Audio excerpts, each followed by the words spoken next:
Welcome to the Killer Countdown.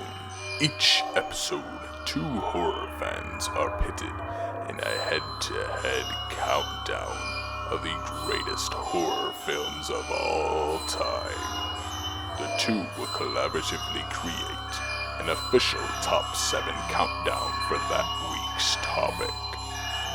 Join the Killer Countdown if you dare.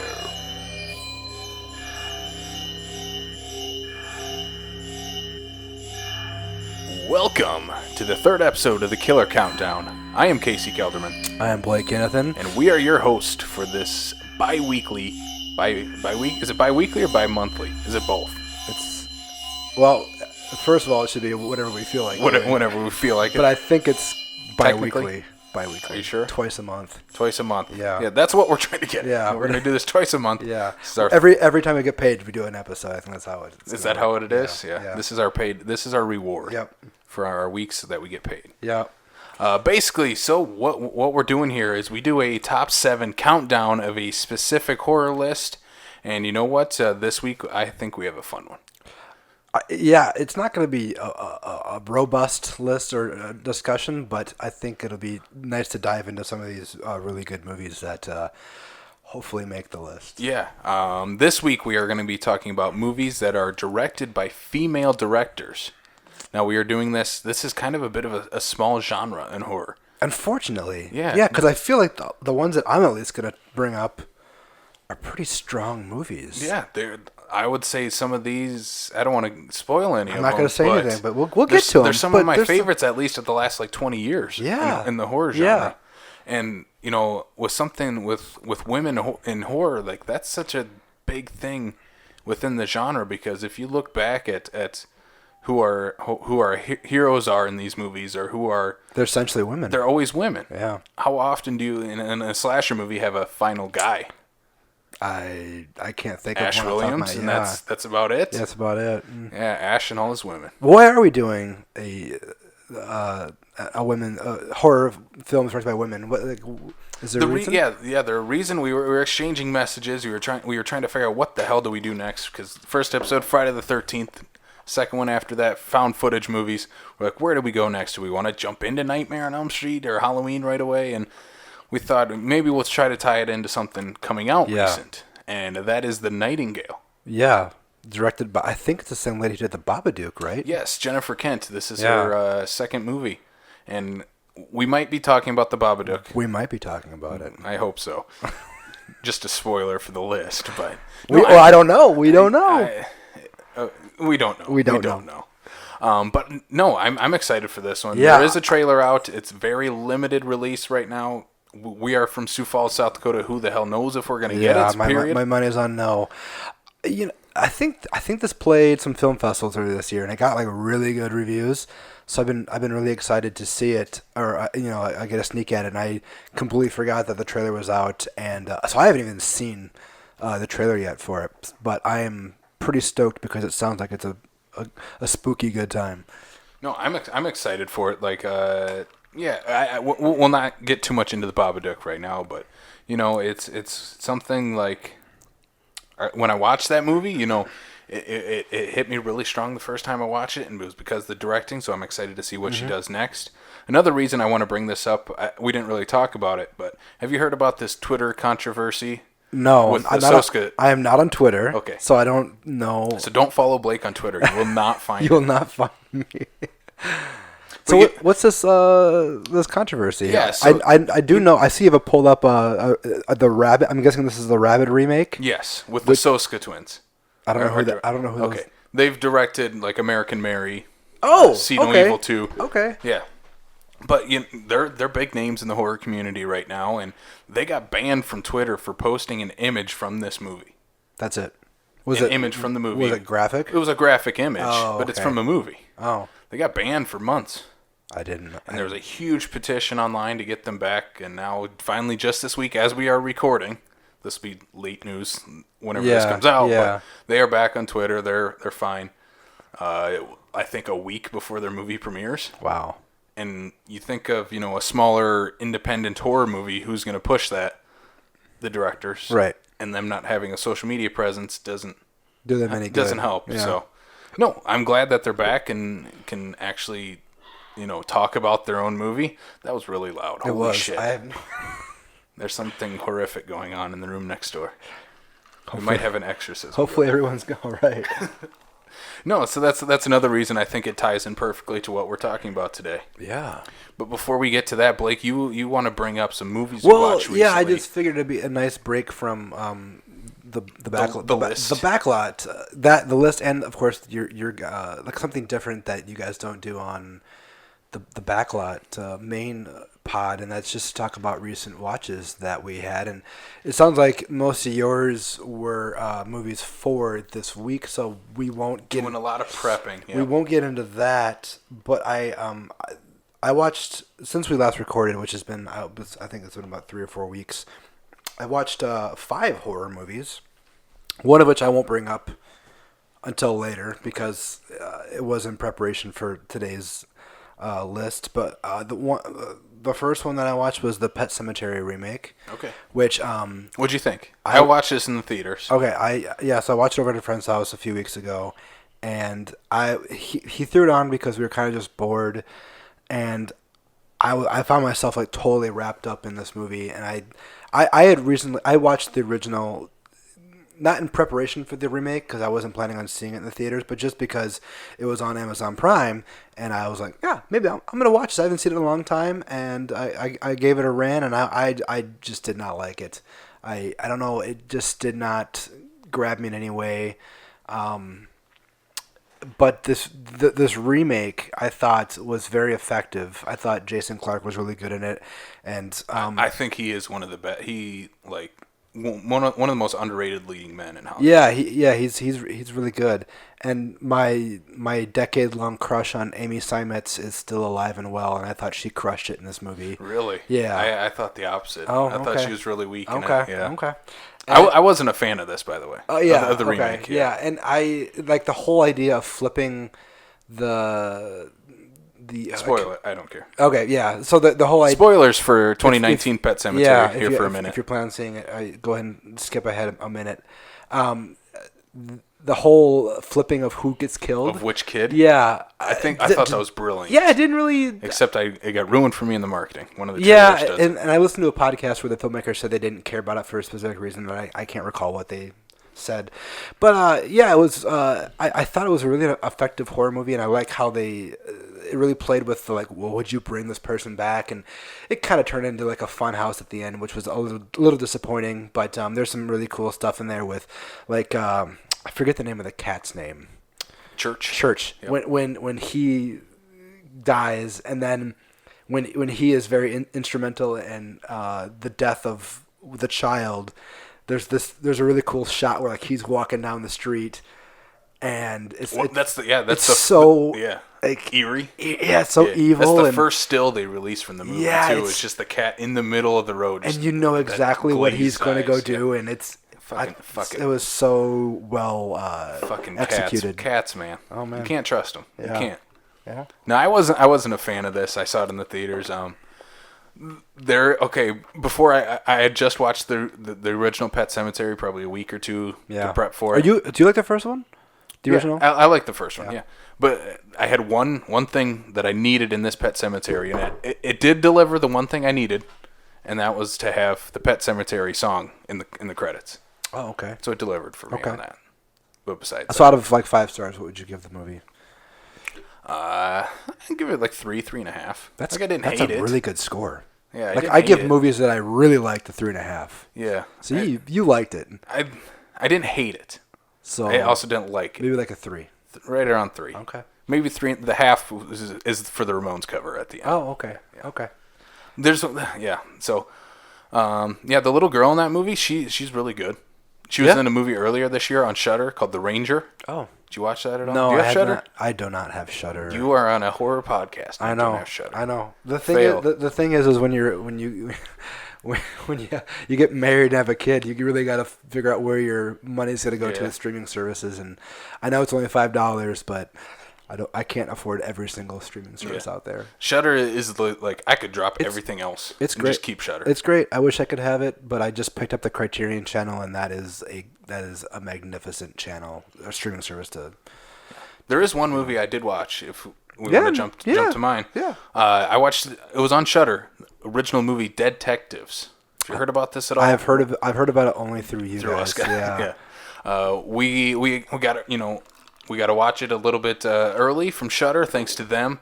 And me and co-host Brian on the main show, we both got to watch it. And that movie, it's a ton of fun. Really? Yeah. I don't know I don't know what it's about, but I can based on the title, I can assume what it's about. So we spoilers for our found footage episode. We both really liked Grave Encounters. I love Grave Encounters. Okay. So imagine that mixed with British humor. And gag humor. Pretty much the same characters. Okay. Yeah. I don't know if I'm really into this right now, but it's a horror comedy for sure, through and through. Yeah. I'll definitely watch it. It has some fun atmosphere. It has some fun effects and some fun gags with the gore and stuff involved. Yeah. And yeah, we got to talk and interview with Tony West, the director and writer. Awesome dude, huge horror fan. Is he British too? No. He was straight up. I think he's from Florida. Interesting. And then moved to California. Interesting. Yeah. But yeah, the main character in it's played by actor Chris Greer. He reminds me a lot of Joel McHale. Do you like Joel McHale at all? I don't. I mean, with all due respect to Joel McHale, I don't really care for him that much. Maybe you might not like that humor. Depends. We'll see. Yeah. But I enjoyed the film. If you guys have Shudder, definitely check it out. It's actually a really fun watch, especially just like kind of get a group of friends. Yeah. Sit at home and watch Detectives. Very cool. And it sets up for a sequel, which I'd rather I'm more excited for the sequel than because of this movie. So, yeah. That's very cool. It was fun. Very cool. When does that come out? Is it out now? It's out now. Okay. Yes. Out right now. Oh man, I'll have to figure out a way to see that. Yeah, I'll just go quickly, I guess, through others that I watched. I watched Beyond the Gates. Have you seen Beyond the Gates? No. Beyond the Gates is basically these two brothers end up like inheriting their father's old video store, and they find a like a board game called Beyond the Gates, and it ends up opening up the gates to hell essentially, and they have to deal with all the nefarious things that come with it. And it's one of these recent horror movies that has like a 80s retro synth score and has the neon lights and all that. It's a good time, but nothing to rush out and see. It might be on Shudder, I don't even know, but Yeah, it's I'd have to fun. check, yeah. It's fun. I wonder where you got this from, because of the cast and crew involved.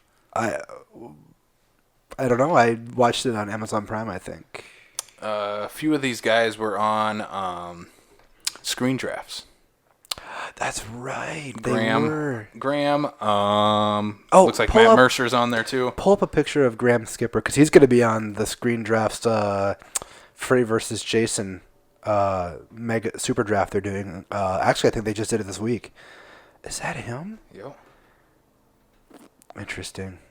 I never knew. I never even thought of that. Yeah, we're big fans of that. We're project. huge Definitely go fans. check them out. We're please. huge. Yeah. And then I watched. Let's see. I watched Extremity, which is a. Yeah, I didn't even see the poster up there. Which is it's a movie about this girl who signs up for like one of these extreme haunts.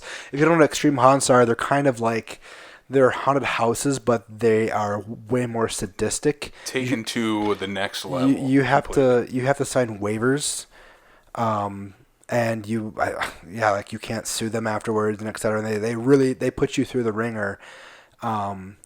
They push the boundaries of what they can do to scare you. And I did not really care for this movie that much.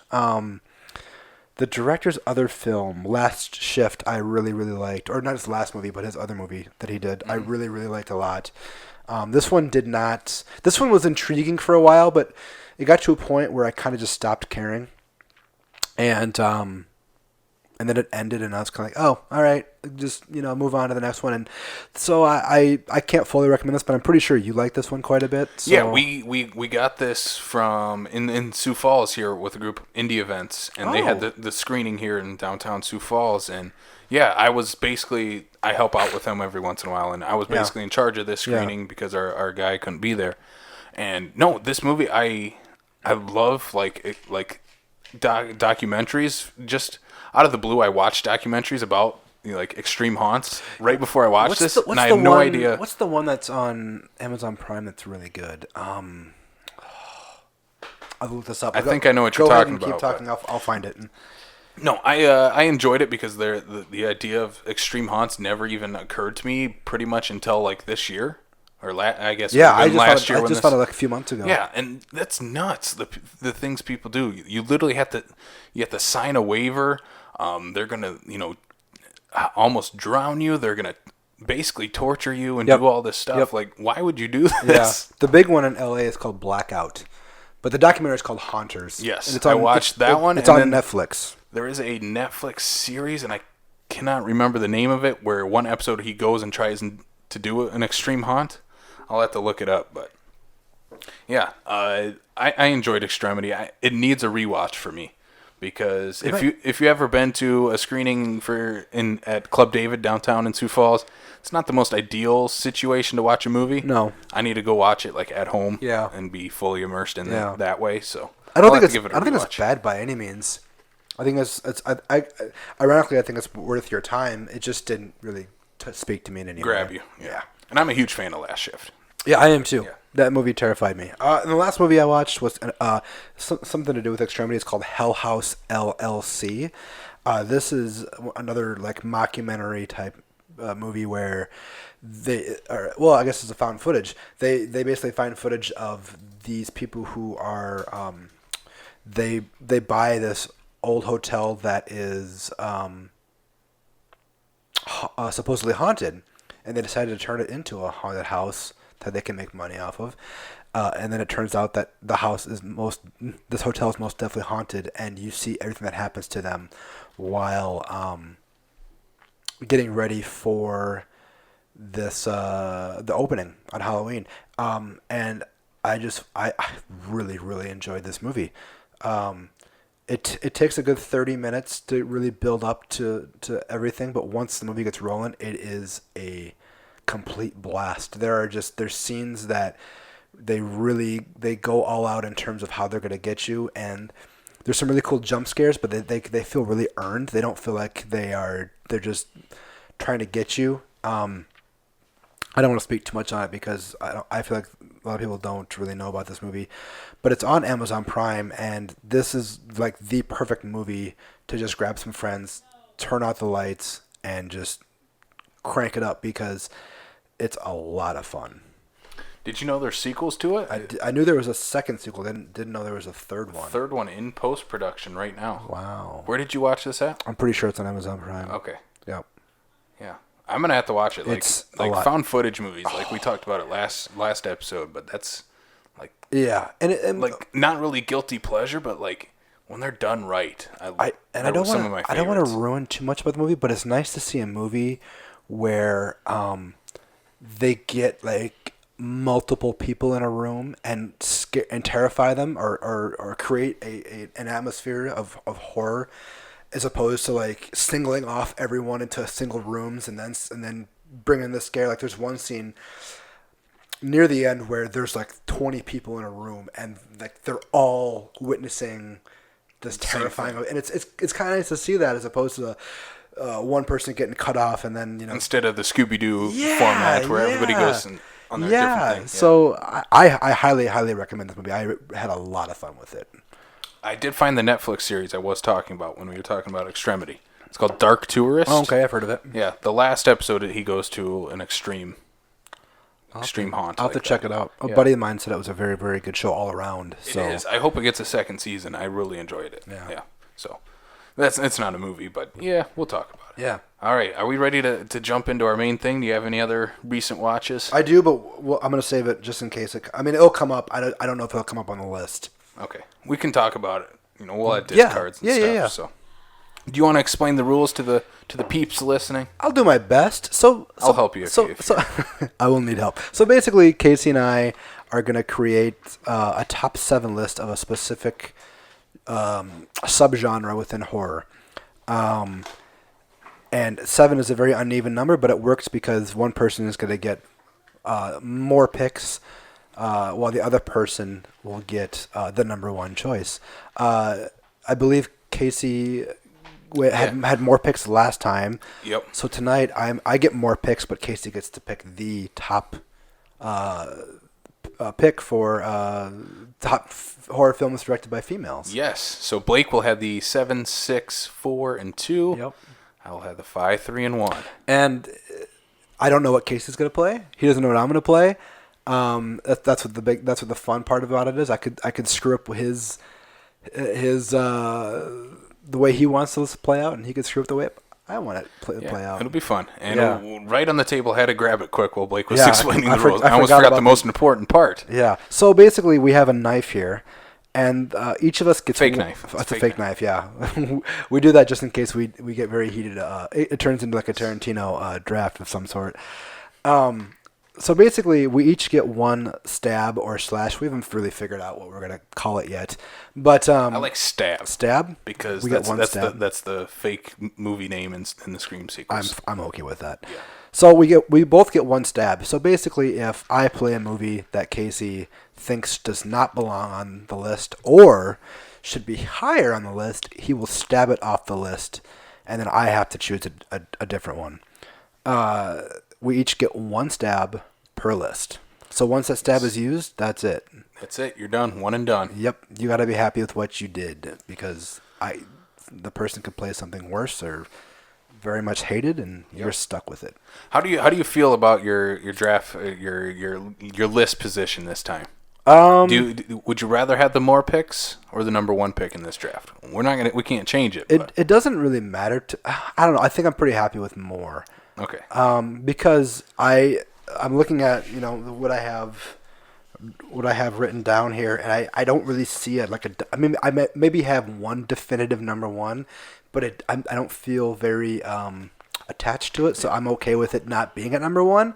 So I'm pretty happy that I get to more or less steer this list of where it needs to go. Yeah. I feel the same way, because I don't really have I have something that I want at number 1, but Right. it doesn't need to be number 1. You know what I mean? Yeah. So I'm excited for it. Yeah, I am too. Yeah. So you're going to start it off. You got the number 7. Okay, I'm gonna need a couple. Have you even thought about it? I haven't yet? thought Okay. about it. No, I haven't. I've not thought about this at all for a while. So No, I haven't either, because I know I had the number 1 pick, but I'm just trying to, when I was doing research for it, I need to figure out where, because honestly, when you think of a horror movie, you don't immediately think of one specific female director. right, because there's no female director who's kind of put her stamp on the genre yet. Like a John Carpenter or Wes Craven or Maybe James Wan. Maybe Jennifer Kent is that person. Hopefully. I don't know, but okay. So I have my number 7, and this is the movie that I watched recently. Okay. And the reason why it's going this high is because all the rest of what I have, I feel like needs to be higher. So I'm at number 7. I am gonna put Claire Denis' "Trouble Every Day," which is how do I say this? It kind of plays off like a vampire movie, but it's more of a cannibalistic movie in a sense. But anyway, the plot is Vincent Gallo goes to Paris with his wife. They're newlyweds. So they're going on their honeymoon, and what she doesn't really know is that he is going. He picked Paris for a specific reason, and it's to find a buddy of his that he used to work with. He's a scientist, and he has this disease he caught in the jungle when they were doing some research where that turns him. He eats people, and his buddy's wife is like this as well. So this guy who lives in Paris, he is trying to find out the cure for this to save his wife. Otherwise, she goes off at during the day or at night to find people to feast on. So it's kind of like a vampire movie in a way, because she needs that Vampire cannibal. Yeah, and the reason why like I'm okay with it being number 7 is because it's not entirely like a horror movie. Claire Denis is a very art house-ish director whose movies really don't. I haven't seen a lot. I've only seen 3 of them, but they don't they're very cold, without emotion movies, and this one is kind of like that, where like she's not really into manipulating how you feel with music and like camera work. Like in fact, I don't think there's any music in this at all. I think it's just straight up talking. But the reason why this needs to be here is because it has 2 absolutely incredible sequences where you see each of these 2 people kind of like seduce someone in their own way and then kill them and eat them, and they're both absolutely horrific sequences. Like, I could not believe what I was watching. I'm not going to describe what I was watching. You can watch it on Amazon Prime because it's on there, but it's just audacious stuff. I don't know. I think it's not rated. It would probably get an NC-17 in America, but if you're into something different, I would give this a whirl. I've never seen a horror movie like this. It's pretty wild stuff. Yeah, I've not seen this movie, but it did pop up on my list. Kind of researching some options and some movies on there. It's very slow, so you have to stick with it. And you got to pay attention because it's not a movie where like they're telling you what's happening. Yeah. You got to find out what's happening by behavior, and it's crazy. For some reason, always. I hope this kind of makes sense. Cannibal love stories, like, I think that's two genres that work really well together. This isn't a love story in a way. I mean, it is, and it's not like it's weird. Like there's obviously, as far as a cannibal movie can be a love story, right? Yeah, I mean, it's like, not The Notebook. There's two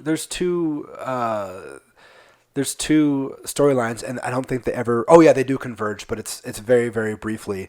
The tagline for the movie is "They loved each other so much that they devoured each other" or something. It's really really cool. Yeah, it's right here. Two American newlyweds in Paris experience a love so strong it almost devours. It's a great. I recommend it based. I mean, on 2 sequences alone that are just wild. I will definitely have to check this out. Yeah, we should probably be writing these down as we go too, right? Yeah, I hope so. You got it? Okay. Is this going to stay? Yeah. Cool.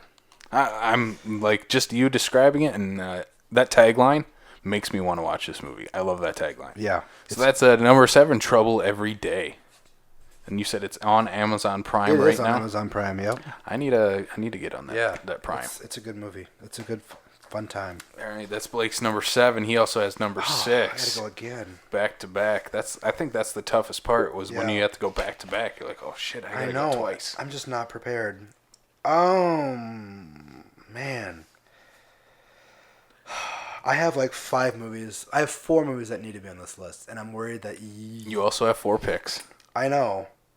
I probably shouldn't have played. I just want people to see Trouble Every Day so badly because it's really good. I'm gonna trust that you're gonna put this one on the list, and I'm gonna trust that you're gonna put this one on the list. Putting a lot of trust in. I am. Yeah. Okay. Okay. My number 6 pick is a horror movie. Obviously, it's as all these should be. It's a comedy. It's a dark comedy. It's a black comedy. It is a historical drama as well. Okay. It's Antonia Bird's Ravenous, starring Guy Pearce and Robert Carlyle. Jeffrey Jones is in it. Is it Neil McDonough? I think he's in it too. So basically, Guy Pearce plays this soldier in the 19th century who, during battle, gets a taste for blood and ends up also. I mean, this is another cannibal movie in a way. and he I haven't seen this in such a long time. I just remember laughing so much. But he ends up going up against Robert Carlyle, who's most famous for probably Train Spotting, or the 28 Weeks Later, the sequel to 28 Days Later. They're both these soldiers who have a taste for blood and end up, eating people. And somewhat inspired by the Donner Party massacre that happened. But the movie is incredibly funny. Like, they have a lot of like really funny one-liners where they say stuff like, "Oh, are you hungry?" And like winking at the camera full on. And the score is fantastic. And there's just so many great sequences where we see Guy Pearce where he gets his taste for blood. He's piled under a bunch of bodies, and he's hiding under a bunch of dead bodies because they're going around killing soldiers. And so while he's literally under like 10 bodies, and blood's just dripping into his mouth and into his eyes, and it's all very disgusting. There's a terrific sequence where they discover. So basically, what happens is during one night, Robert Carlyle shows up, and he's worse for wear, and he needs help. And what you don't realize is that he's faking the whole thing. He's only trying to get into this fort out in the middle of nowhere so he can create havoc and eat people. And as you should. Right. And there's a great sequence where like evidence piles up that shows this. And the way that the music is kind of like ramping up, and then the other characters are finding out that, oh, this guy is really evil. And then it just turns into this huge bloodbath. There's just so many sequences like this in the movie, and the ending where Guy Pearce finally has a showdown with Robert Carlyle is just, it's just so brutal. Like Antonia Bird, like she pays really close attention to the sound design.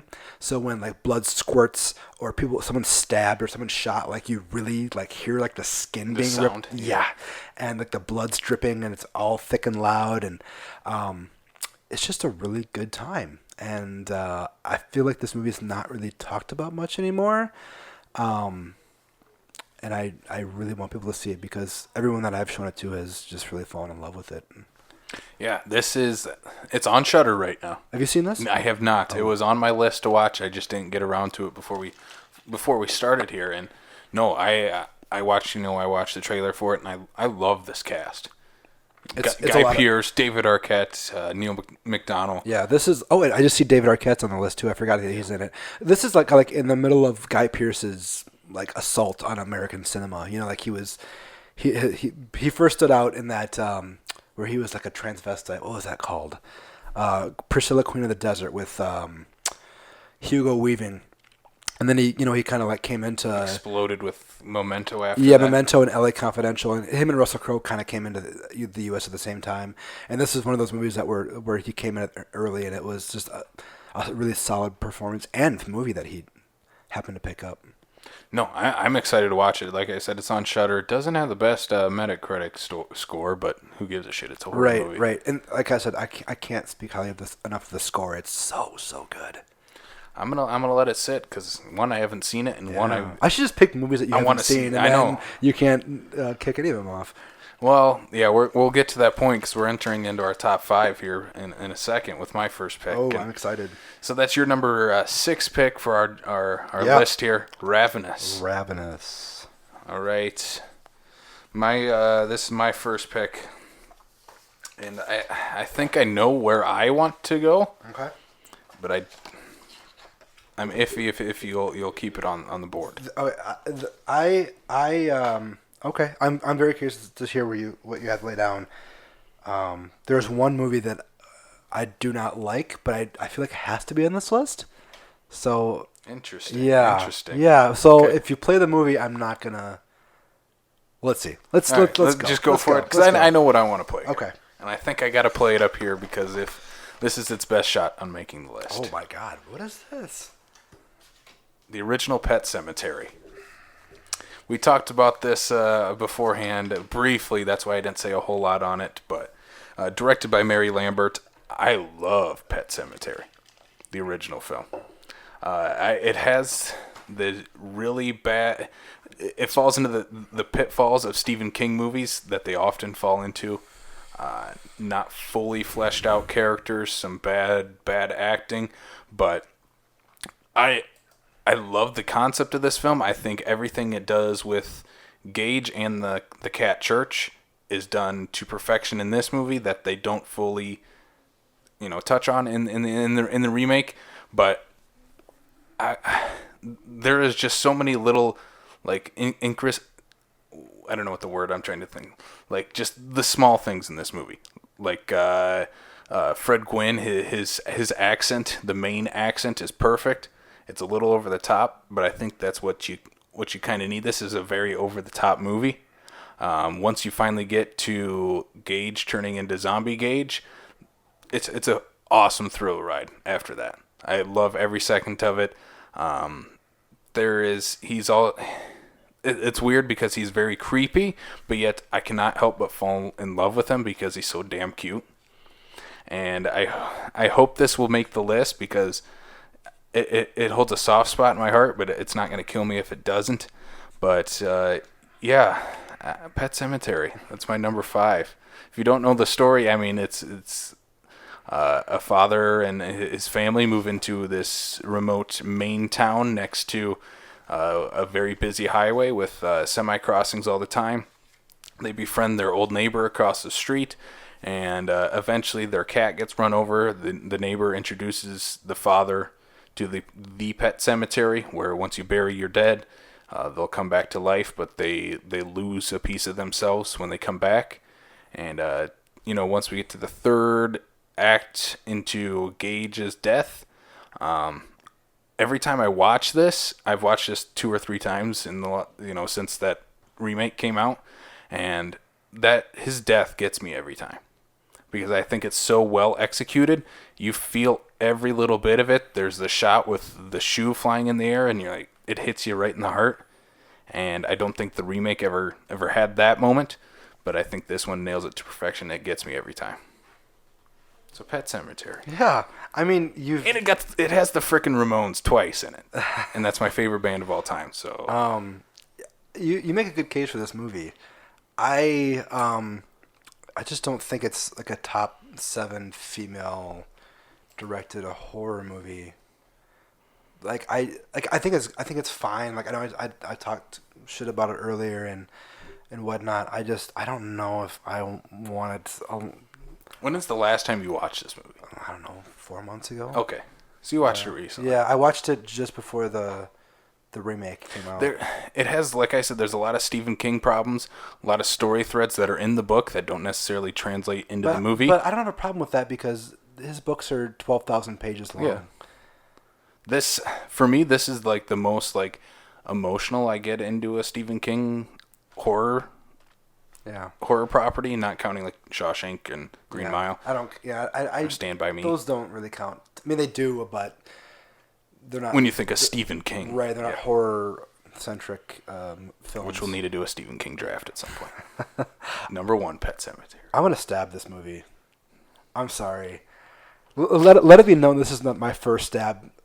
In 3 drafts. Ever. So I'm on Pet Sematary. This hurts. I know. I'm sorry. It's nothing against you. I just don't. No fair. I just don't think this deserves to be ranked amongst these movies. That's how I see it. But keep in mind. Can I say one more positive that I like about Pet Sematary before? You can talk as much as you want about it before I stab it off the list. No, I don't care if it's off the list now. Zelda is creepy as fuck in this movie. Zelda Rubinstein? Zelda, the sister. Oh. With the spinal injury. Oh, okay. Yeah, she's terrifying in this. Yeah. Partially because it's played by a man. The makeup effects are very good with that scene. They don't work in the remake. I feel like the remake went a little too far in trying to like scare the audience with that whole situation. With the original, they just showed her in bed with her back all. And that was creepy. Yeah, it was creepy. It was way creepier. Yeah, I'm sorry, Casey. I'm taking this off the list at this spot. Spot, it's off the list. It could come back. The more I talk about it, I'm like, God, I love Pet Sematary. I could keep watching it. Would you would say it's? Oh well, we shouldn't talk about it maybe, but it's one of your favorite Stephen King film adaptations. There's so many. this is probably the like I get into moods where I'm like I just need to keep rewatching a Stephen King movie. Like I had that with The Shining for a while, with Carrie. Pet Sematary has kind of been that one this year that I keep going back to. I even have a Gage Funko Pop over there with Church. Because how often are you going to get a toy from Pet Sematary? For me, never. Yeah, obviously you stabbed it off the list. Yeah, bye-bye. All right, so I got to come up with a new one here. I got to think it over a little. No worries. So I got 3 picks left. You have Yeah. Yeah, including the number 1. Yeah, I think these need to be on here, but I think you have some of them. Okay. Okay. I got to think it over. I might need to write down another one just in case. Interesting. Yeah. No, I'll just go with this. I think we gotta go with it because it'll stay on the list no matter what. It's true. And then we'll figure out the rest after this. Yeah. So then, my number 5 then, recent film. We're keeping with the cannibal trend. I guess first so. 3 picks. This one is Raw. Now, I have to look up what country this came from. I think that's Belgium. France. And I'm gonna mess up your name. Sorry, Julia. How would you say that? Ducamau? Is that how you'd say it? That's how I would pronounce it. All right. But Raw, it's basically a set inside this veterinary school where this girl and her older sister attend. The younger sister eventually finds the thirst for human flesh and hunger for it, and then I don't want to spoil anything that happens please don't spoil in it. the film, but this is a wild ride, and I think it is one of the best coming-of-age horror films we've had in a long time, maybe ever. And the gore effects in it, like I said, I'm kind of a sucker for like cannibal type of movies. Sure. And this is one of my favorites from this year. It unfortunately got like overhyped for some people with the reviews. It was very hyped when it came out. Yeah, with people, throwing up or leaving Right, it because they couldn't stomach it. I don't think it's that. If you've seen enough horror movies like we have, I think you can easily handle anything that happens in it. I wouldn't say it's necessarily true. No? There's still stuff that I can't watch. Oh, I agree, but I think body horror stuff like this I can handle. Sure. Once you get into animal stuff, that's a different story for me. Yeah. Yeah, but there's one part in this where Ooh. Oh, go ahead. I haven't seen the movie. Oh, you I have not seen okay, this movie I yet. don't want to spoil anything. Yeah. But there's just certain things that like you think it's gonna go one way, and then the next scene happens, and it's completely you have no idea what's gonna happen next. It's just one of those movies that keeps changing no matter what. And yeah, I really love this movie. I could go back and watch this again. I've only watched it the one time, but no, I really loved this movie. I tried to watch it this week, and I've unfortunately been dealing with some personal issues, and so I didn't have time. But I really did try to Probably not the best movie to watch. get it in. But yeah, I shamelessly have not seen this movie. I've had so many friends tell me you need to watch this movie, and it's not that I don't want to watch it. It's one of those things where I just, because of the hype and the talk of how disgusting it is, I've trained myself to only be in the mood to watch it, and I've really never been in the mood to watch it. But is there a mood you need to be in to watch a cannibal movie? I don't know. Yeah. Maybe like where I'm like You're hungry for. Yeah, I don't know. But I've not seen this yet, unfortunately. Yeah, But I would say it's not an easy watch. Yeah. For a movie, but I think the overall the tone of it, the use of gore, works perfectly with the underlying theme of like coming of age. Sure. Finding out who you truly want to be. It's set within a veterinary school. These girls are a high school, college age. So Yeah. I think it works perfect. I think that might be where people have an issue with the violence because it's done against teenagers or young kids. Yeah. I don't know. No, it gets gross. Really? It does get gross. There's one scene, I don't want to ruin it for you, but it's gross. I don't think we'll talk about it. Is this on Shudder? I will have to find. The last place I saw it was on Netflix. Okay. Yeah, and see, it was on there forever, and I had it on my list, and and then I didn't watch it, and now it's gone. So. It's not on any streaming right now. Yeah. Okay. Damn. That's a good pick. I mean, I know I haven't seen it, and I can't say, but I had a feeling that was going to make the list. Yeah, I honestly wanted to get a little higher, but I don't have as many picks as I need for this. Yeah. So I think that's a good spot, right Yeah. at the top 5, Yeah. kicking it off there.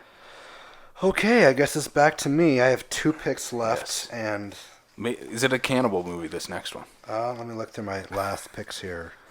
1 technically maybe. Why is it that horror women directors like the cannibal subgenre? I don't know. That's kind of a strange trend we have found. All right. Okay, I'm gonna put this one away because I like it, but I don't know if it's top 7. I'm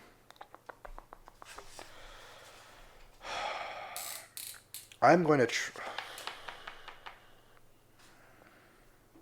I'm going to trust that you have this one and you're going to play it.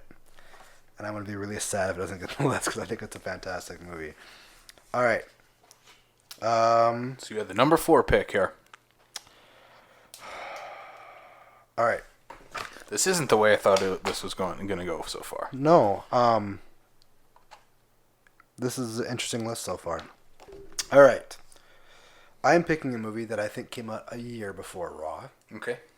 It's by Karen Kusma, who has made some really interesting movies. Her filmography is very fascinating. But it's called The Invitation. Yes, lay it down. I'm excited for this one. Spoilers. I love this movie.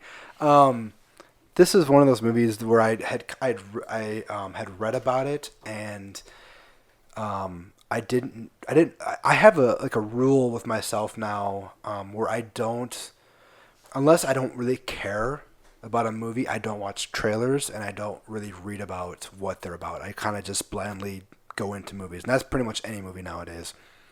And this is one of those movies where I started like, all right, I'm not gonna watch a trailer.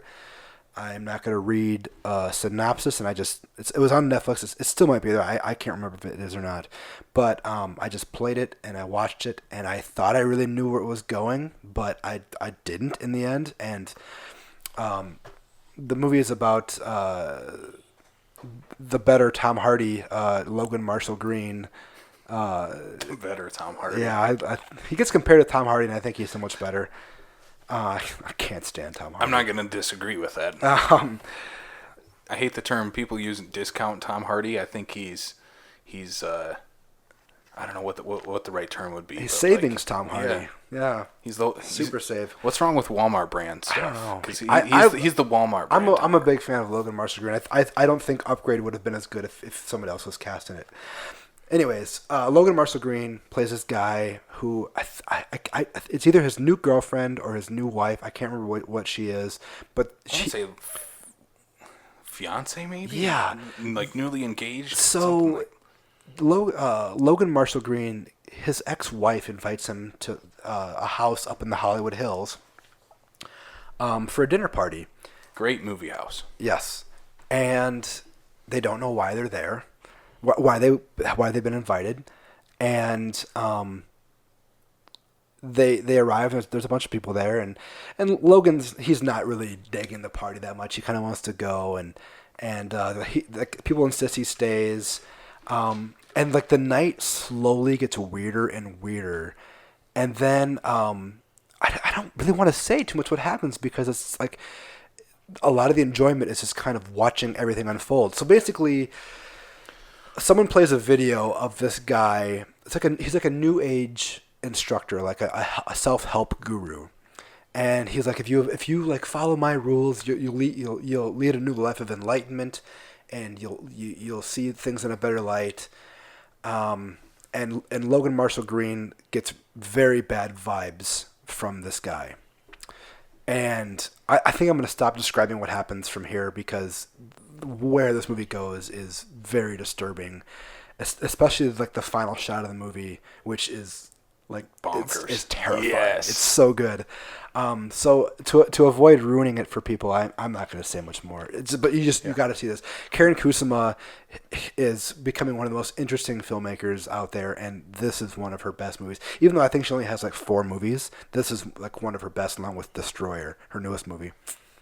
I love this movie. I'm so glad you put it on the list. I was debating about writing this down and putting it instead of Raw. So you didn't. Oh, did you? You didn't have it at all then?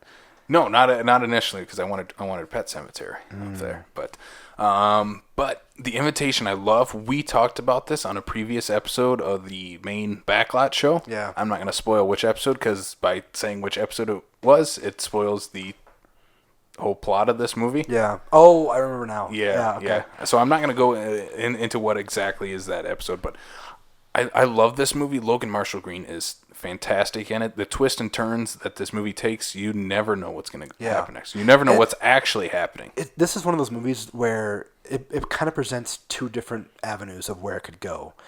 And one of them is very murky, and the other one is very clear, but you never know, because of the direction and the acting, you never know which path you're on. No, and if it took the path it doesn't take, you would still be all right with it because it makes sense within the story, everything they have set up. And like you said, that final shot is haunting. It's so good. It is just to think of where that leads is terrifying. It is one of my favorite endings of and I hope this modern never horror. gets a sequel. I hope this never gets a sequel. It doesn't need Not it. to ruin it or anything, but I hope this never gets a sequel. No, it doesn't need it, and I don't think this movie ever will get one.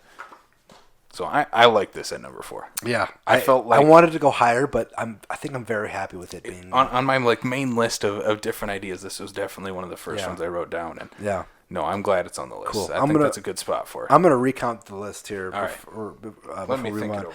So number 7, we have Trouble Every Day. Number 6, I picked Ravenous. Number 5, Casey picked Raw. And at number 4, I picked The Invitation. Casey, are you ready for number 3? No, I'm not. I'm not ready. Oh, man. Because I have 2 movies that need to be on here, but if you have one of them, I don't want to lay it down.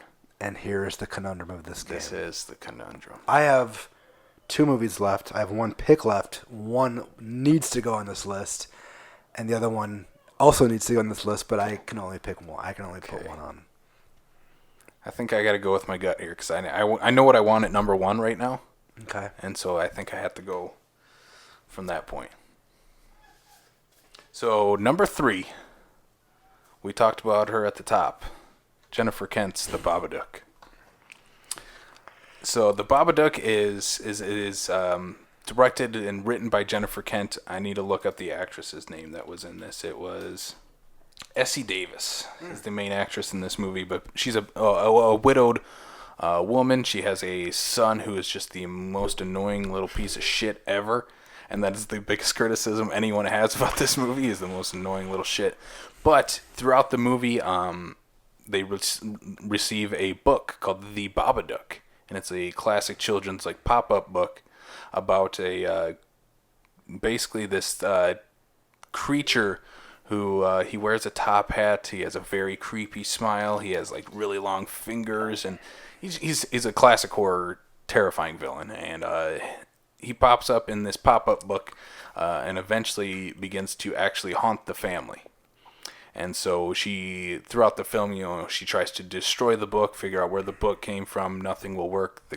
It's a constant threat. Constantly comes back to her, and within that, she is starting to go crazier and crazier and crazier. And eventually, she becomes more nuts than her actual kid, who's just eventually has to become the hero of this movie, pretty much. And the thing that works for me with the Babadook is the subtext of the film. That is my favorite aspect in understanding what this movie is about, and that it's completely about grief and how we deal with that. I think there is certain things horror movies often do not touch, and going into subtext like that, just the way they use the Babadook character as a metaphor for grief and loss and everything that goes along with losing someone that you love. I think it's perfect. I honestly wish I could put it higher, but it's gonna have to stay here at this number 3 spot. And this film from Jennifer Kent, it's expertly directed. A lot of people I've talked to that have seen this, I've recommended it to them, and they'll come back to me and say, "That wasn't scary. Why did you recommend that to me?" I think opposite. I think the Babadook is a terrifying creature. There is a scene where she's looking out her kitchen window into the neighbors, window, and you just see the thing like slowly come out and about to like attack her neighbor, and it gets me every single time I watch this movie.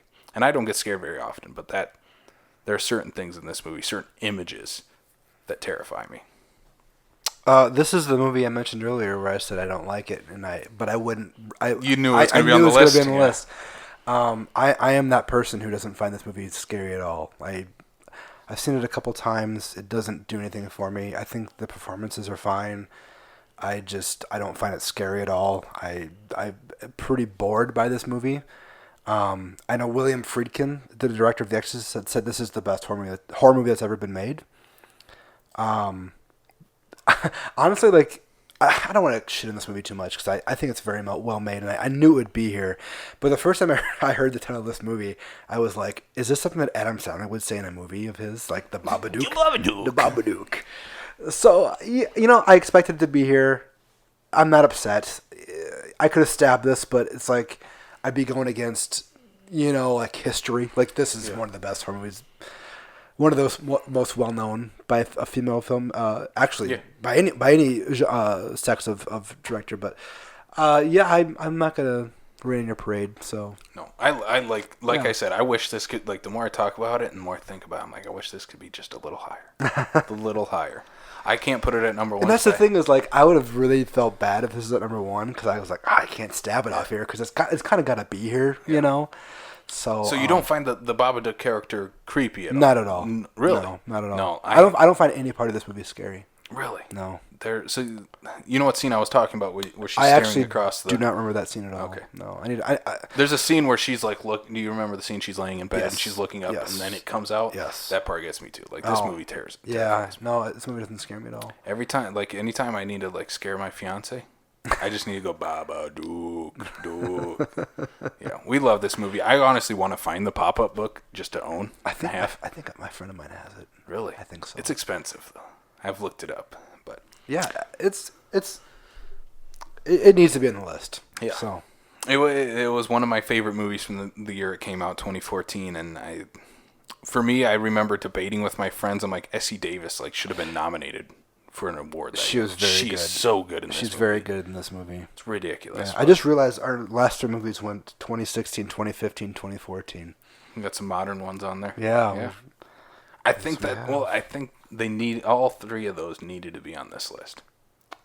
I can't speak for Raw. No. But in a way, you're right. I feel like that movie, but within the horror culture we're in right now, that was a big movie when it came out. It was, yeah, it was. So there, number 3, The Babadook. The Babadook. Dook. Surprising me you don't like that movie. Wow. I know, I'm sorry. No, I understand. I completely, like I said, I've recommended this movie to... It just does not hit me. The first time I watched it, I rewatched it again like a week later. I'm like, God, I love this movie even more. Yeah. You watched it a week later? After first watch, in 2014, it hit Netflix pretty much right away. Yeah. Cool. I kept recommending it to people, and no one liked it after that. I don't. Yeah, like I said, I don't think it's a bad movie. It just doesn't reach me. It doesn't connect with you. Nope, does not connect with me at all. I can understand that. Yep. All right. I've made my decision. I'm going to trust that you play this movie here that I'm pointing at number one. Okay. So I haven't, because I need this movie to be on this list no matter what. Okay. So you're putting a lot of trust. I don't know what that card is, and this card you don't know what this is? No. Okay. All right. We're going old school. My number 2 pick is actually a vampire movie. It needs to be on this list because I think it's the best horror movie directed by a female director. I just don't know if you had got a chance to see it or not. It's Catherine Bigelow's Near Dark. I think it's the best, not only the best horror movie directed by a female. I think it's one of the best, if not the best, vampire movie ever made. It's certainly one of the best horror movies of the 80s. Basically, I believe it's Adrian Pasdar plays this farm boy. I think they're out in California, and one night he's out partying, and he ends up meeting this girl who is a vampire, and she bites him obviously, and he turns into a vampire. And it turns out that he kind of gets in with this whole clan of vampires who basically just travel around the desert, and they try to survive. With a lot of Catherine Bigelow's films, I think this movie is very muscular. It's a very strong movie, and like the way she's like she's so confident with her storytelling abilities, and the way she's able to block shots and set everything up. There's a terrific sequence in a bar about halfway through this movie that is, it's disgusting and horrific, and like the way like the tension mounts and escalates and then pays off is just unrivaled in the genre. And it's got an absolute killer cast too. As I said, Adrian Pasdar is the lead. Bill Paxton is in it. Lance Henriksen is the leader of this vampire. He's like he I think he's a few hundred years old, and his character or Lance Henriksen himself? Lance Henriksen himself is debatable. Yeah. His character most definitely is a few hundred years old. But I love like the mood this movie emits, and like this is one of the few vampire movies where you really feel that it sucks to be a vampire. Like pun intended. Yeah, pun very much intended. But like.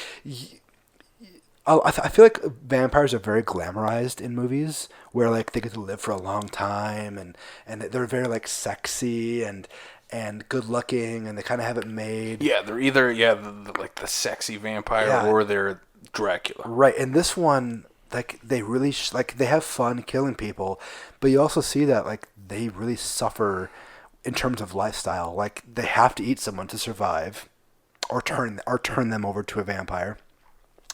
And they can't be out in the light. And I realize like a lot of movies portray that, but the way this one does it, like I haven't seen much in other vampire movies. And it's odd to me that this movie is so good and so talked about, yet so not talked about. Like people talk, I feel like horror aficionados talk about this movie, but like people who like, oh, like vampire movies, like this never gets brought up, and it deserves to be at the top of this list, or at the top of vampire lists, anyways. I did not get the chance to watch this, unfortunately. It's been on my watch list for a long time. I think part of that is because I need to check the date when this came out.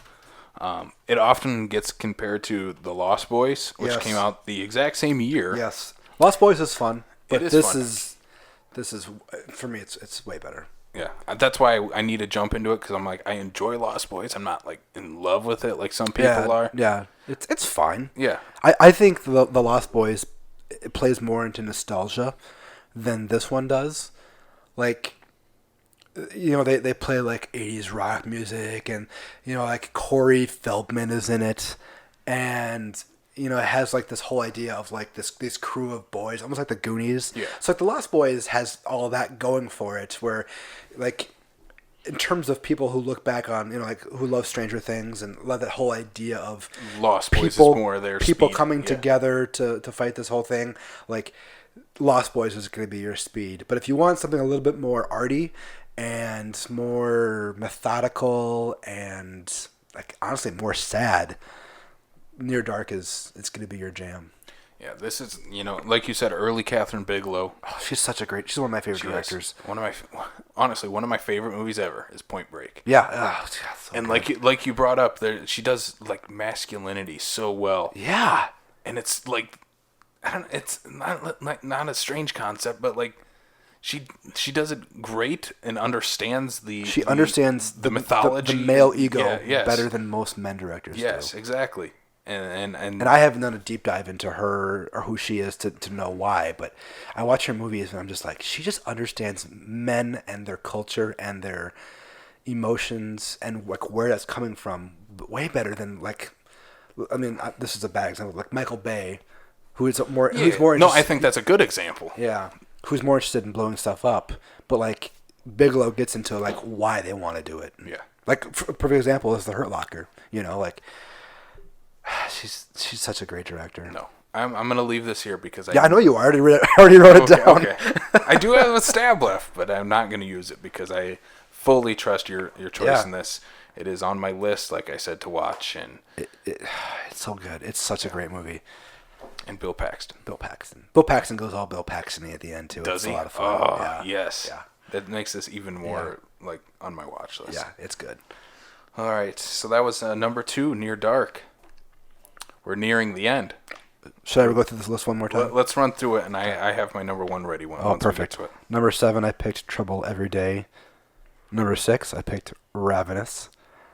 Number 5, Casey picked Raw. At number 4, I picked The Invitation. Pet Cemetery first. Pet Cemetery first. Away. But that should not be on this list. Number 4, I picked The Invitation. Number 3, Casey picked The Babadook. And at number 2, I picked Near Dark. Casey, what's number 1? As he sees me pick up my Pet Cemetery card just in case. Yeah. No, I won't. I won't do that to you. I don't. You can. No, I won't. You because can. I can't do that to myself. Okay. Because this is the number 1. It has to be. I'm very curious. I have my. You have yours. You put trust in me to. I am trusting you to play this movie. I think if you know me, or I think you'll know what this is going to be. I hope I know what it is. Number 1 in my top 5 favorite movies of all time. Ooh. Period. Uh-oh, what is this? American Psycho. I don't like that sigh. Yes. This is Blake's. This is the movie I was talking about. Has to be number 1. Has to be number 1. Has to be on the list for me. No, it has to be number 1. All right. It has to be for me. Casey, why does it have to be number 1? Like I said, top 5 favorite movie of all time. Christian Bale delivers my favorite performance ever in this movie. This is the definition of black, dark comedy to its fullest. His character of Patrick Bateman is everything you hate, everything you love, all wrapped into one. A perfect satire of 80s misogynism, 80s Wall Street culture. Everything wrapped into one, and basically the story is, if you haven't seen American Psycho, it's Patrick Bateman who works on Wall Street. He by day he does that job, but by night he becomes a serial killer who murders hookers and homeless people, and it's amazing. The satire within this movie I absolutely love. The fact that throughout the movie no one really knows who he is. Like, they often call him the wrong name and he'll go along with it, or not realize who he's dating because they think he's someone else. And I think all that works perfectly within the satire of this 80s Wall Street culture. And there's so many things I love about it, but I want to hear your thoughts on it before we jump back. Yeah. I mean, it's not in my top 5 movies, but this is like probably the second or third movie I thought of when we decided to make this list. One of the things I have an issue with is, like, I don't know if I even consider it a horror that much, but it is. You know, like, it has those elements there. I think this movie is insanely funny. I watched it probably 6 months ago, and I laughed so hard at just how.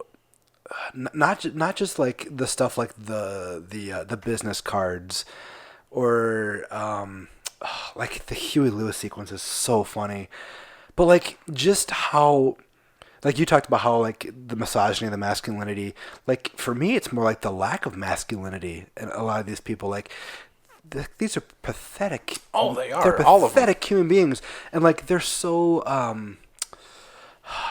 worried about their image, and they're so insecure. Like, they're unbelievably insecure. And I think only a woman could make this movie. I think it's Mary Herron who directed this.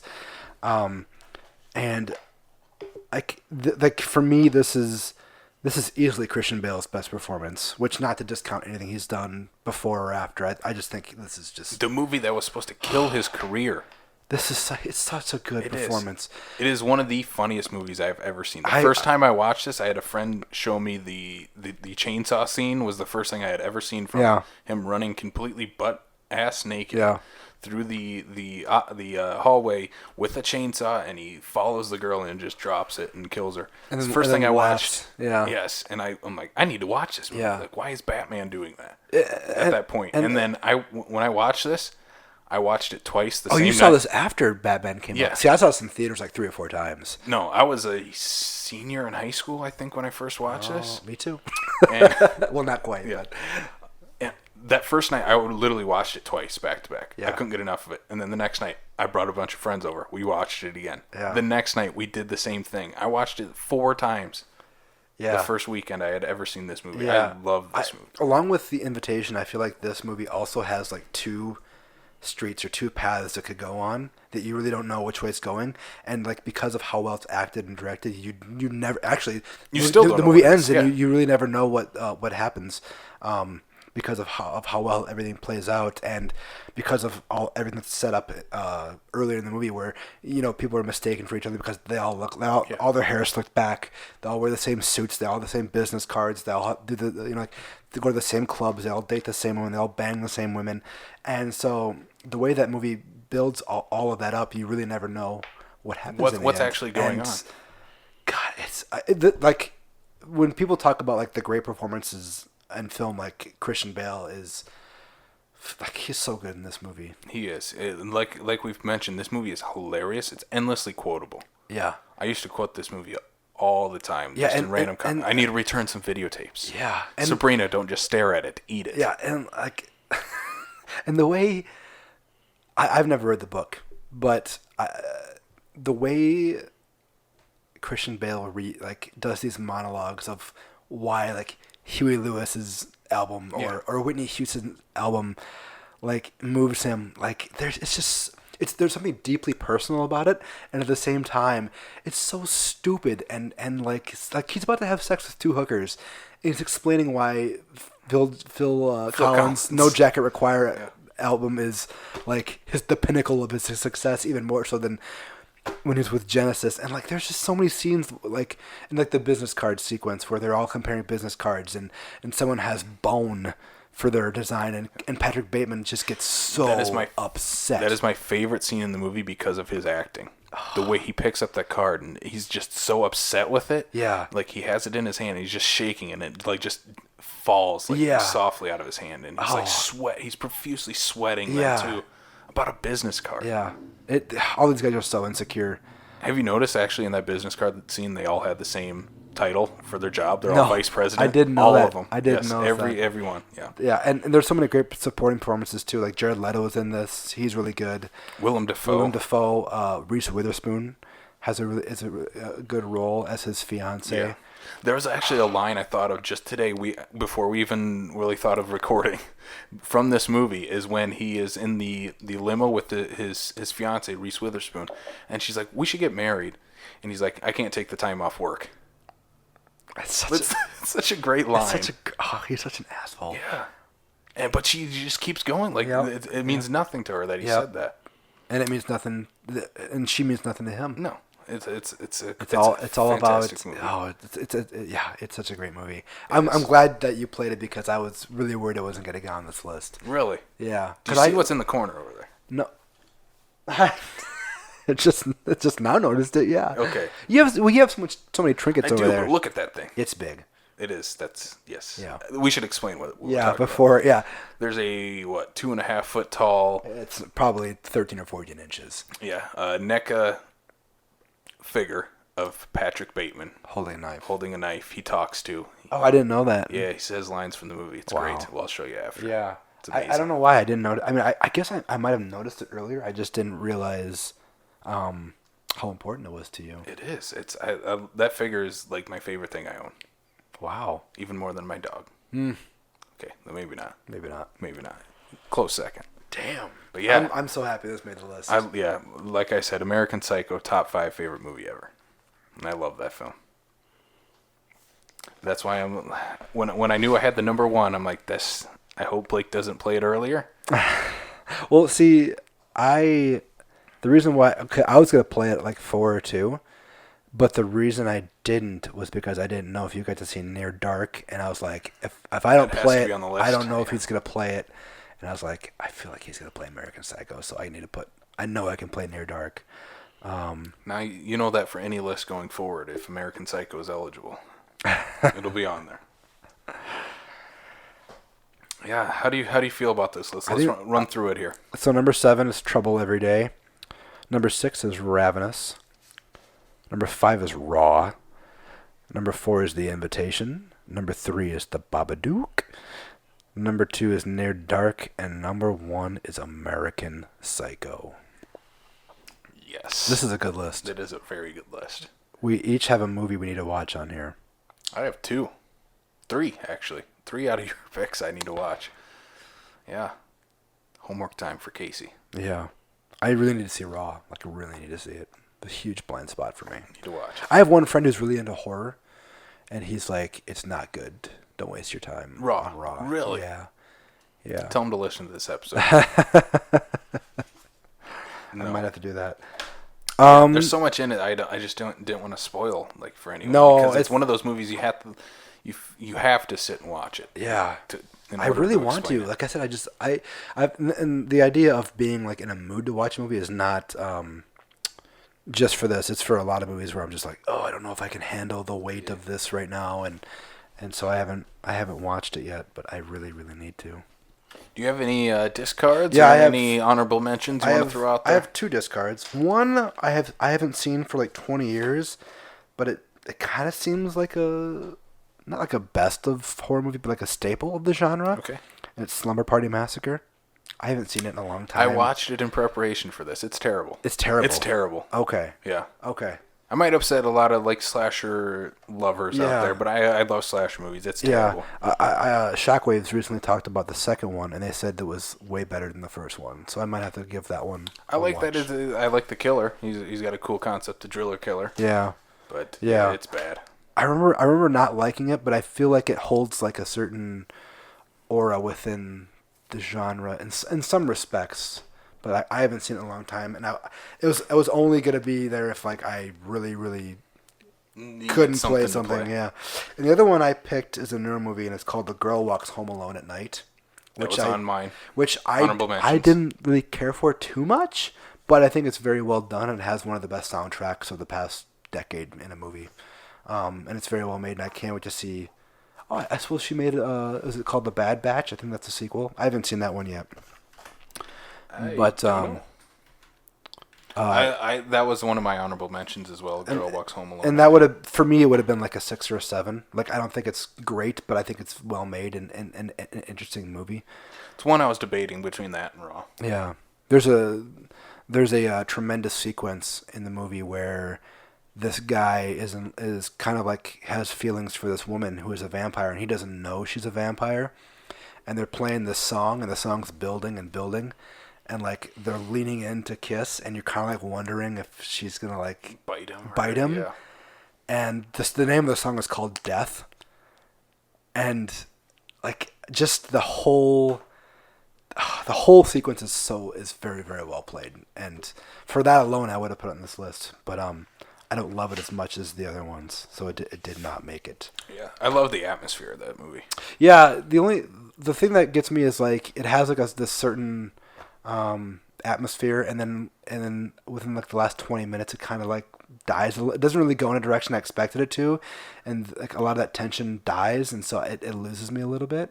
But yeah, it's well made. I haven't watched this in 3-4 years now, and yeah, it's one I need to go back and rewatch. Me too. I feel it needs to. I think it deserves a rewatch for me. Yeah. Some of my discards I had here, like I said, Girl Walks Home Alone at Night.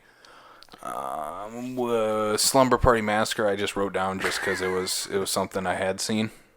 Some that I do want to talk about and bring up. Let's keep talking. Revenge. Which you don't have Shudder, so I've seen it. Have you seen it? I have seen it. I think it's fantastic. I don't know why I didn't put it down as on my like honorable mentions. Like I should have, but I felt I know why, because I had so many recent movies, and it was kind of like trying to mix it up. Yeah, and I don't think it's as good as. Oh, another reason I don't think it's a full-on horror movie. No, It's more of a genre like revenge. Well, it's a revenge movie. Revenge movie. Yeah, I mean, it's very well made. It's kind of disgusting. Yeah. Well. Like so basically what happens is this girl, she's like what, a sugar mama or something. She has a sugar daddy. Yeah. They're out in, is it Africa? They're out in the desert somewhere. Yeah, they're in a hunting area. I think she's American. Her boyfriend is. Her boyfriend or her guy that she's with. He is French and he's super rich. And married man. It's married too, yes, and she knows it. Yeah. And him and his friends are gonna go hunting. Yes, and he brought her early. Right. To this house right. they must rent or own or whatever it was, and the friends show up and early and rape kinda, her. Yeah, when he's out, the boyfriend or whatever you want to call him, he's out, and one of the friends, he rapes her, and the other one just allows it. Yeah. And when he comes home, he just says, like, that didn't need to happen, but you don't need to tell anyone what happened. He's on her side at the same time. He does nothing to help her. In fact, they decide to basically just get rid of her and kill her. Yeah. But she survives a very vicious fall. And with this movie, you need to suspend your belief on what the human body can take. Oh, yeah. But if you're able to do that, you're going to really enjoy it. I think that's what's so good is, like, the director puts a lot of faith. Like, all right, we're going to make this woman superhuman, and the audience is just not going to care. Because by the end of this movie... You're fully behind There's her. So much blood. Oh, I love the third act. The third act reminds me of the end of The Guest. Yes. You know what I mean? Yes. And them throughout the house. It is super tense. It's very tense. Yeah, and it does not end. Like, there's a chase sequence in a house, and I remember at one point, there's a character, like, a character's losing so much blood. I was like, how is this guy even alive? But they're running over all this blood, and I'm like, how has no one slipped? And sure enough, they start slipping with their own ice. Yeah, but I said the exact same thing. It's a lot. It's not a great movie, but it's a lot of fun. I think if I had that 7 I pick, I probably would have. I wouldn't have stabbed it. Yeah, it's a good movie. My only problem with it is I don't like anyone in the movie. Because the girl. I don't like the girl at the beginning. You don't like the girl? No, not at the beginning. I don't think she does anything really wrong. She's just a girl who's getting sleeping with a married man. So well, I mean, we don't know a whole lot about her either. But like in the grand scheme of things, is sleeping with a married dude like the end all be all of like how shitty of a person you are? No. I think that if they would have thrown in a line like she's a college student and this is how she's getting money or something. I mean, she's very young. Yeah, so something along that could be lines. implied. No, I get what you're saying. Yeah, just something where you can. I cared understand. about her deeply and her when her quest for revenge. No, I think as soon as the shit starts going down, you are fully on her side. Yeah, and what I liked is that the 3 men that are after her / she's after are terrible. Are all terrible, but in very different ways. Yeah, all 3. Yeah. So that was one I thought of. Another one, Shudder original film that came out this year, The Ranger. I've not seen it. No, Andy. I've heard it's terrible. Our friend Andy from Fat Dude Digs Flicks did not like this movie. I think he gave it like 1 star. Yeah, which surprised me because I enjoyed this movie a lot. I thought you didn't like it either. No, I really enjoyed it. Oh.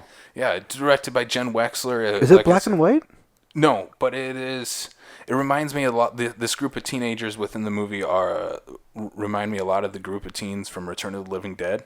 Other punks? Punk teenagers, and they are on the run from the cops, and they go take refuge at one of their uncle's cabins.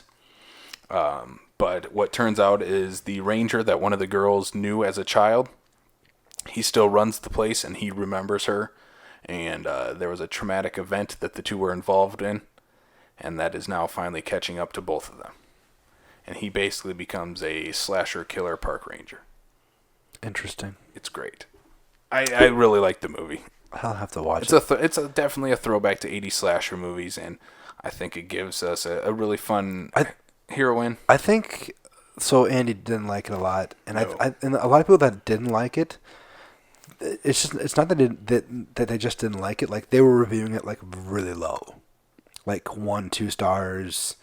So it wasn't like Oh yeah, it didn't sit with me. It was like I really did not like this movie at all. So I think that's really turned me off. For some reason I thought you didn't like it. So I don't remember what I gave it. I want to say I gave it 3.5 or 4 that's stars. pretty good. I guess on my ranking scale, a 3 is where I actually start liking a movie. I'm looking it up here as we're sitting here. 4. I gave it a 4. Oh, Yeah. interesting. Like I said, it's not groundbreaking or anything like that, but it's a fun Yeah, hour and a half long slasher. I don't even think it's that long. I think it's less than Hour an and a half. 17. Yeah, super streamlined. And then I have one more honorable mention. Just if we got to that point, Freddy's Dead: The Final Nightmare. Considered it, but didn't put it on my list because I haven't seen it in forever. It's terrible, to say the least. It is my Is this the one with Roseanne and Tom Arnold? Yeah, there's a very much cameo filled. Johnny Depp is in it. Really? As himself? Sort of as Johnny Depp, sort of as his character from the first film. Alice Cooper is also in this movie. Ugh. Yeah, it's just cameo filled. I am so out on this movie. Yeah, Although I do need to rewatch it if we're going to do a Freddy draft at some point. So I'm just gonna let you know it won't make a Freddy draft. It maybe would have made this. in my good conscience, I could not do that list without Watching them all. Yeah. No, it's in all honesty, it's my least favorite of the Nightmare on Elm Street movies, but it's still fun. It is Freddy's fun. Full cartoon character in this. Yeah. He's not See, scary I'm not at a big all. fan of. So I had not an argument about a discussion about why Freddy is a better villain than Jason, and it's basically because he has more personality. And she said, "Yeah, I love that he goes full on like stand up late night host." By the end of that's this one. and Yeah. and I think it was the Shockwaves podcast where they basically said that was why they don't like the last set of movies in that series, is because they like him better as the terrifying janitor guy. And No, I don't know. I'm stuck in Yeah. the middle. Like I could go either way, but yeah. Nightmare on Elm Street obviously is my franchise. yeah. And I like comedic Freddy, but I also like him menacing Freddy. Like I think he works within the one-liners while also being scary. This movie, he's not scary at all. He is using the Nintendo Power Glove and being Wile E. Coyote, throwing a bed of nails under a kid that's falling through the sky. It's so bad. Yeah. I don't know why I would put this on the list at all. Yeah.